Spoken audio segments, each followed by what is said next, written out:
I think Janet does too. And that range rule etiquette is don't coach or correct.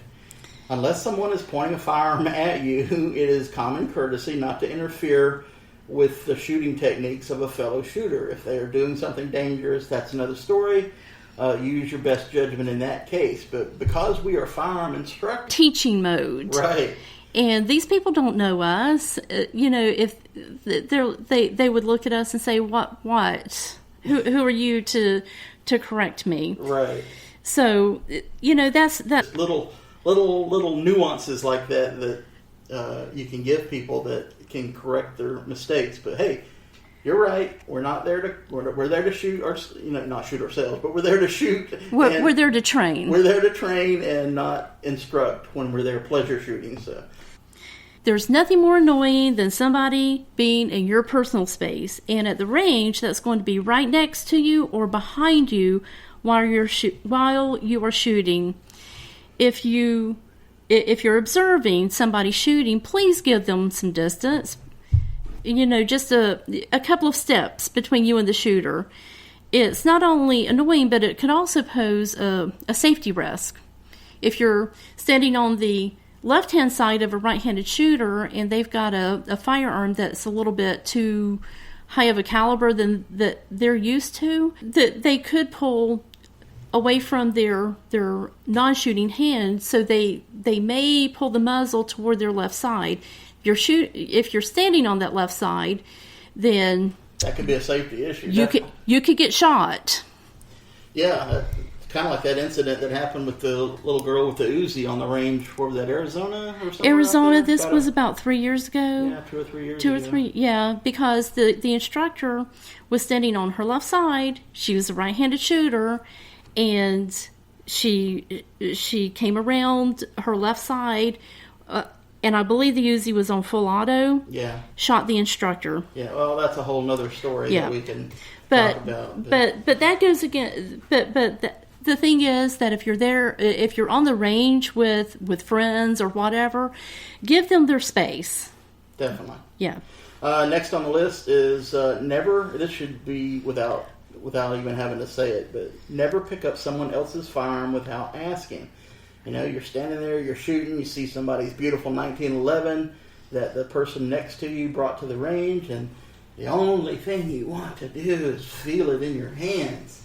I get it, and all you got to do is go up to the person and ask. They'll probably oblige, but don't take it upon yourself to pick it up. I mean, they'll probably be happy that you're taking an interest in one of their prized possessions. But always ask first. Hey, that's a nice looking firearm. Can I hold it? Do you mind if I hold it and check it out? And if the request is granted, as usually it is, safety check it first, as you always should do a firearm when you first pick it up. And then check it out. But don't just go over there and say, hey, nice firearm, as you're picking it up. That's very... Isn't that about the same thing as picking up someone's child without asking permission first? Oh, what a cute baby. Or going up to a pregnant lady and say, oh, how cute, and rubbing their belly. That's not cool, man. No, not cool at all. Just always ask before you touch. And the next etiquette rule is number 9, shoot one firearm at a time.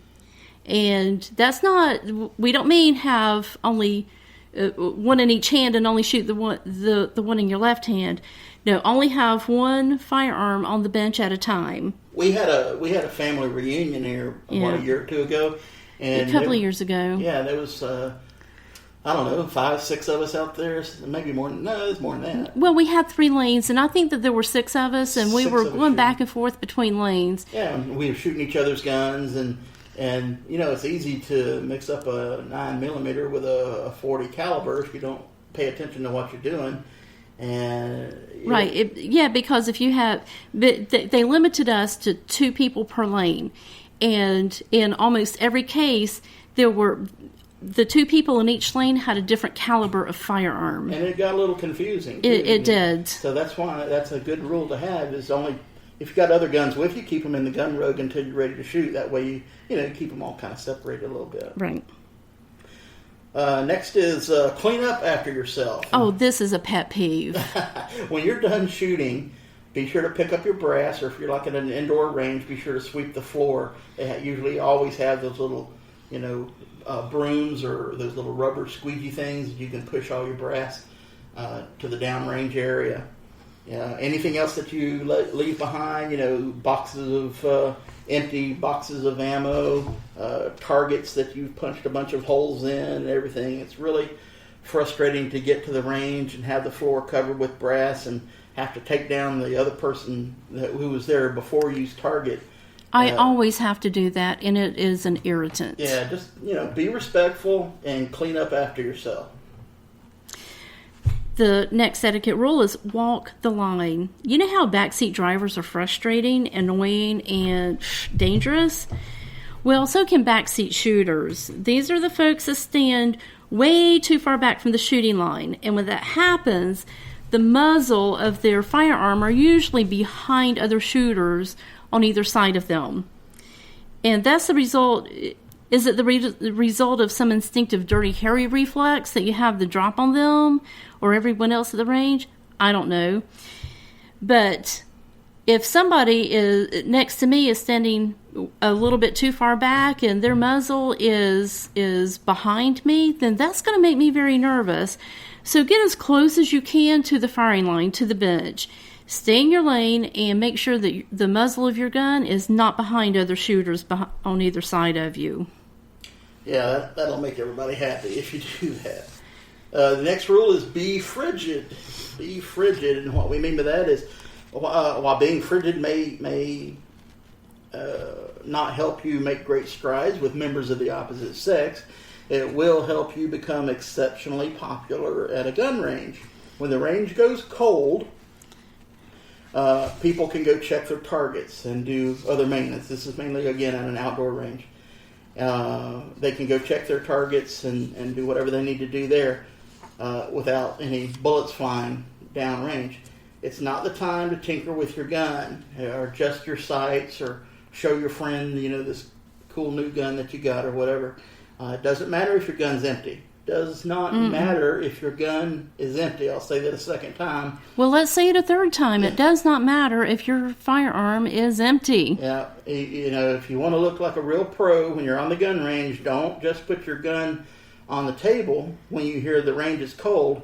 Step back away from the firing line or the shooting table or whatever. So it's a super duper move that lets nearby shooters know that you're not messing with your guns while the range is cold. It's very considerate to do that, and they'll love you for it. And it's always a great time, too, to take that opportunity to socialize with other, your range neighbors. There's nothing much more fun than talking gun geekery with new friends that you meet at the gun range.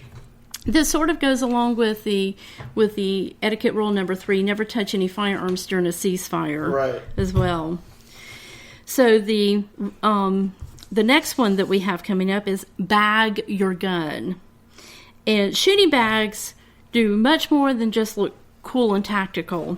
Have you seen anybody bring their firearms to the range in a sock? I have, actually.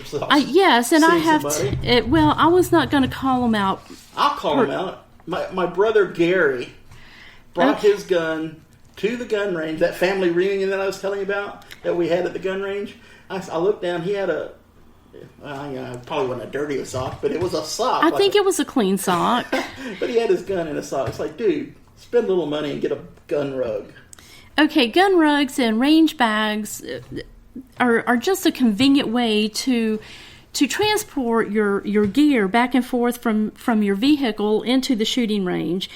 And by using a proper shooting bag, it's a safety issue.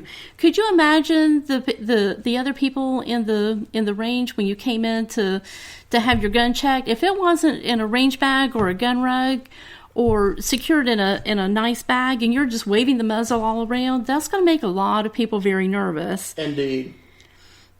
Yeah, that's a scary thing when you see somebody just walking in with an unsecured gun. It's just much more comforting when they have them in a rifle case or range bag. Yeah, just keep it all contained until you are at the bench and ready to shoot that one firearm. Next range etiquette rule is question stuff, and at least question everything that you're not absolutely sure about. If you're not familiar with the procedures or the etiquette of a specific shooting range that you're at, hey, feel free to ask. If there's no staff members or range safety officers there, ask a neighboring shooter. Staff and shooters alike will appreciate the fact that you care enough to ask if you have a question about some specific rule. But don't ask the shooter while they're actively shooting. Yeah, that goes back to one of the other rules that we talked about. And have fun. But we can talk about this together. You're at the range to have a good time doing what you love to do, and that's just send lead down range. Yeah, you gotta embrace it and enjoy it. Right. And you meet other people, you make new friendships. It's really a good time. But just slow down. Think about how to make your emphasis on safety at the same time.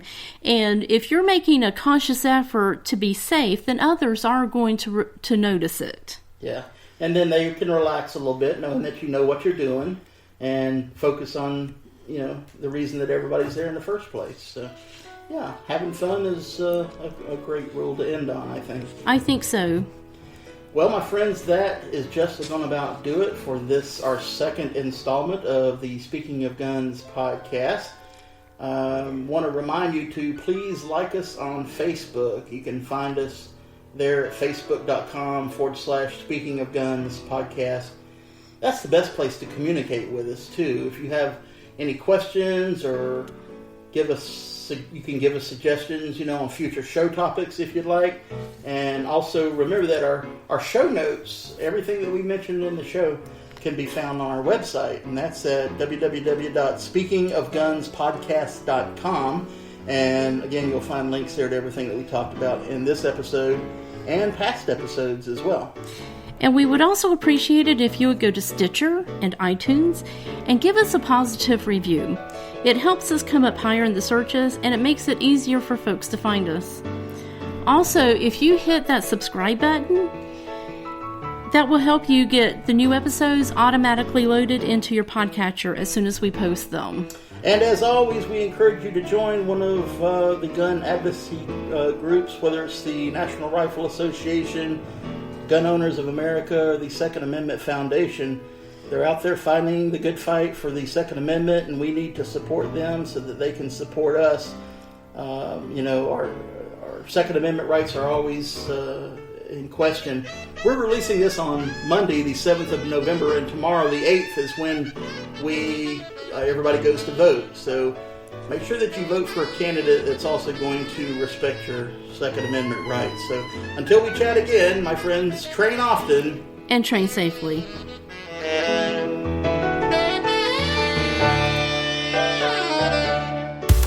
You've been listening to the Speaking of Guns podcast with Tim and Janet Shields. Visit us on the web at www.speakingofgunspodcast.com. Until next time, train often, train safely.